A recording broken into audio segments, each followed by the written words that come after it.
Christian Concern this week hosted the Advanced Clergy Conference in central London for a number of key apex leaders from the church in Nigeria, including a number of bishops and archbishops.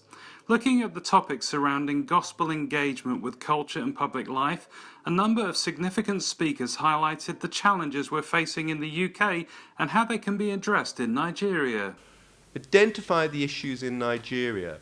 Identify the people, identify the cases, identify people of bravery. You will have your issues in which stands can be made on corruption, on rule of law, on funds, on political families, and I have no illusions in Nigeria. It's probably a very dangerous place to do these things.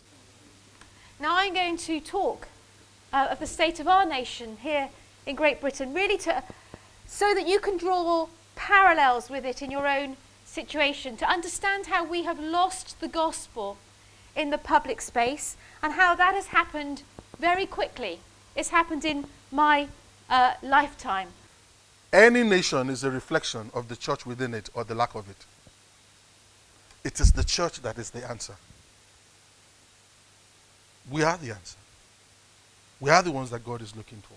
History shows, of course, that the church has not invented marriage. Marriage is a natural institution. Those ancient Gnostics who claimed to be Christians, certain forms of it, came up with statements like, flee maternity, destroy the works of femaleness, and holding up as the ideal for the human being the state of androgyny. Androgyny, of course, is the joining of male and female in one person.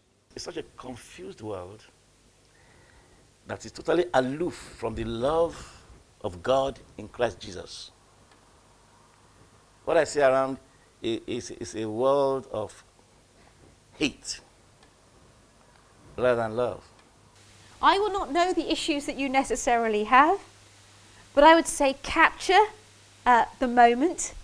Do not shrink from the moment and do not shirk the responsibility, but rather stand firm in the gospel so that we would see Nigeria return wholeheartedly to Jesus Christ, as he often speaks of the missionaries that came to Nigeria.